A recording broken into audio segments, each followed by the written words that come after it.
Spit. Ladies and gentlemen, let us give our thanks to DJ Guiltboy, who's been providing this magnificent music.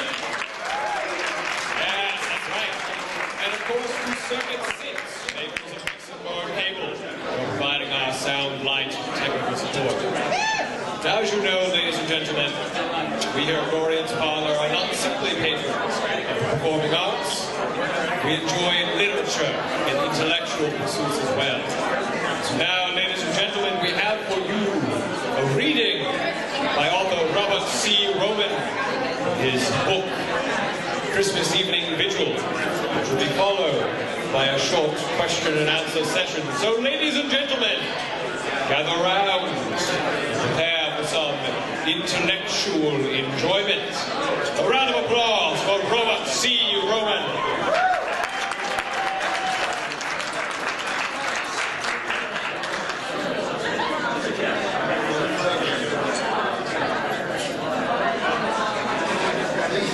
Paperwork on her desk. Since the day she'd taken over as chief surgeon for General March's HQ, the pile never seemed to get smaller. She finished reviewing another requisition, signed it, placed it in her outbox. A moment later, she pulled it back, unable to remember what it was for. What have I done? She stared unthinking at the requisition, her angry words playing themselves over and over in her head. For the barest of moments, she thought Sebastian might be interested in her. Then he ruined it by staring at her damn chest again. Isn't that what men do, though? She muttered, confusion leaking out of her in words. In her mind's eye, the crystal clarity of her memory replayed Sebastian's shocked speechlessness. He had been reduced to stammering apologies when she had called him out on staring at her, but by then she'd been so livid that she'd gone and pulled rank on him. Her voice was rising to a choked wail, thankfully held inside her tiny office by the thickness of the manor walls. What did I do? What did I almost do? Her words to Sebastian hadn't been the worst. She had locked the door for a reason. Her first response to him hadn't been to slap him or to upbraid him verbally, but to give him a look at what he'd been trying so hard to catch a glimpse of. The impulse had been wanton, unprofessional, and such a massive dereliction of her duty that by the time she locked the door, she'd reached for her tool belt rather than her blouse. Lee knew she owed her present situation to a set of extraordinary circumstances. She was a terrible officer. Good officers didn't threaten their men. Good officers didn't spend days, even weeks, agonizing over decisions. Good officers made decisions, gave orders, and were obeyed. General March made it all look so easy. He carried himself with the confidence of a man at the peak of his career, and then responded. Lee rather thought women might too, but he'd been such a father figure to her over the past months, she couldn't quite see him in that way. Instead, she tried to emulate him with wildly varying results. The mechanics in the garage obeyed her without question, never complaining in the slightest. The other mechanical commanders treated her like a tomboyish younger sister. Their voices helped create faint traces of amused condescension, but never outright disrespect. The surgeons were worse. They looked on her as a jumped-up mechanic. Of course, it didn't help that she'd attached so many mechanical prostheses after the first one. Those thoughts brought her right back around to Sebastian. The day at the garage, he'd been a pillar of strength. When she broke under fire, he set her back on her feet, got her moving again. The men followed him into fire without question. She had followed him into that cauldron without question until she was the only one left. Alone, unarmed, hopeless, she'd run, leaving him behind, ensuring that he would see her as a coward. She'd run, and in the back of the garage, she found... I'm such an idiot. She'd spent so long alone that she habitually tried to solve everything herself. For being an officer, that held true. But for matters of the heart, she had someone now. The thought warmed her, even as her cheeks heated, with the thought that dealing with Sebastian was a matter of the heart. Reaching up to the crystal device covering her ears, she twisted a knob. Capricious's voice, her mother's voice, murmured into her ears, speaking of places and trades. Occasionally, Mother would interrupt herself in another woman's voice. It was unsettling, but nothing compared to what Mother had done to be with her. Mother? The murmur paused, like a dreamer partially roused from sleep, and then continued. Lee tried again. Mother? The murmur quieted.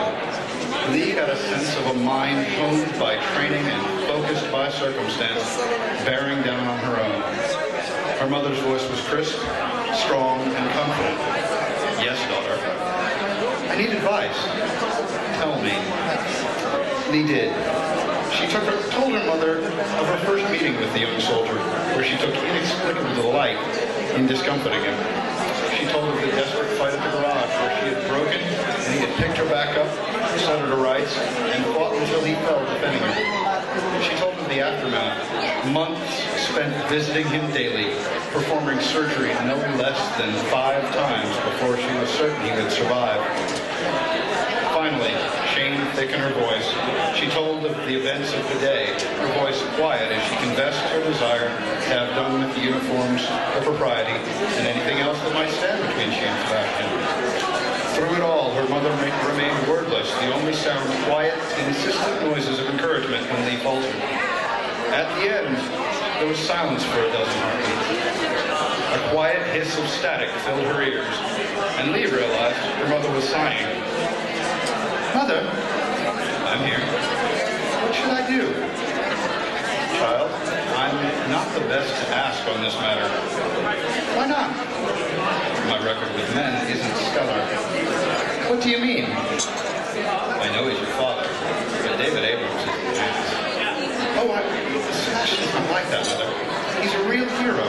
He would never hurt me. Well then, if you want him, I can offer some advice on betting him, ass or not. David succumbed recently, readily enough. Mother? What? He did succumb readily. Some minor alterations to my clothes, a few chemical additions to my perfume, some subtle suggestions, and he leapt at the chance I gave him. Mother? I come to you worried that I might be a wanton, and you tell me you can instruct me on an effective wanton technique. Another mechanical sigh tickled Lee's ears. When Capricious spoke, her voice was a pensive whisper delivered to Lee's ears by her crystal devices. I knew the sisters would teach you and protect you from your father. I forgot you had Grandma Jones to teach you the facts of life. I know the facts of life, Mother. I am a surgeon, you know. You know the mechanics of rutting and birthing. That's not enough. This time it was Lee's turn to sigh. She laid her head against her arms, resting them on piles of forms on her desk. Mother would hear her no matter how muffled her voice. I know, I can tell you 3 ways to access a man's heart should require surgery. I have no idea to get a man to notice me, let alone become enamored of me. Is that what you want then? Lee looked up, emotions warring within her. It was what she wanted, she realized now. Even as she did, she saw why it was impossible. They were soldiers, officers of the same unit. I want to, Mother, but I can't. Whatever Capricious was about to say was cut off by the jangling bells of Lee's alarm. Time for another staff meeting. She lowered the volume on her crystal connection to her mother and dragged herself to her feet. Duty calling her once more.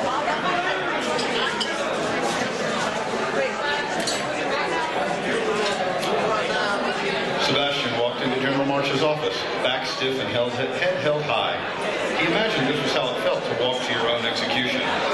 He didn't know how the general had found out about his feelings for Major Abrams, but the hammer was about to fall. As he came to a halt with a precision only possible with his mechanical legs, he found it difficult not to snort at his own attempt at self-deception. Of course the general knew. Everyone knew. He was sure he had mooned over the Major every second she wasn't looking at him. Still, he would walk to the gallows as a man should, by God. He snapped his hand up in a picture-perfect salute, and his voice rang out clear and strong, filling the general's office. Captain Sebastian Cole, reporting his orders, sir. General March looked up from his paperwork with a start. When he spoke, he was shaking his head as if to clear it. Cole, are you daft or deaf? Sebastian blinked, confused by the non sequitur. Passing Major Abrams as he entered the building hadn't helped his concentration any. No, sir. Do you think I am? No, sir. Then why are you bloody well shouting? Sebastian stopped, nonplussed. This was not going at all as he has expected. For one thing, he expected the general to call in at least one guard. Of course, he could still be giving Sebastian the courtesy due an officer and a gentleman, but that would be contrary to the charges against him. Son, are you quite all right? Sebastian started. He'd been wool gathering in front of the general. Worse, he'd done it while the general was awaiting an answer to a direct question. Frantically, he groped for an answer that might keep the general from shooting him on the spot. I'll be fine, sir. My apologies for shouting. Saying you'll be fine implies you're not fine now. What's wrong with you? The doctors say it's a touch of shell shock, sir. Nothing I can't push through. The general's voice lost all its harshness in a moment, but it was no less stern when he spoke. Son, I've known strong men who wound up ending their lives due to shell shock. It's serious business, Captain. The doctor said you ought to be mustered out. No, sir. I just need to get back to grip, sir. It's the waiting that's doing it. That's what the doctors told you. Well, not in so many words, sir. The general's snort told Sebastian what he thought of the idea of sending him back into combat. That tore it. He was a cad and a coward, and the general was going to have him shot. Cole, if getting back in the fight would help you, I'd push you on the train to the line myself. I mistrust the doctors on this, though. I've seen men go back too soon and shatter like glass. You're too good a man for me to let that happen to you. I need to get back on the horse, sir. Son, you're going to balk at anything but a combat assignment, aren't you? I will do whatever assignment you give me to the best of my ability, sir. I knew you would. That wasn't even a question. What I was asking was what you want. Sebastian paused, his treacherous mind throwing image after image of Major Abrams into his head. What he wanted was nothing he could say. When he tried to admit it to himself, his mind filled with flights of fancy that would have him shot if he let them be known, likely by the Major herself, if not by the General. The General's voice broke Sebastian out of his reverie. So, what is it you want, Cole? Sir, I think it best I'd be allowed to transfer to the 54th as soon as it's convenient for you. Watching the General's reaction to his words, Sebastian realized how strange they must sound to anyone outside his own head. The General's horrified tone confirmed Sebastian's suspicion. Are you certain, son? Sir, the reinforcements passing through. I've seen the looks they give me when they think I'm not looking.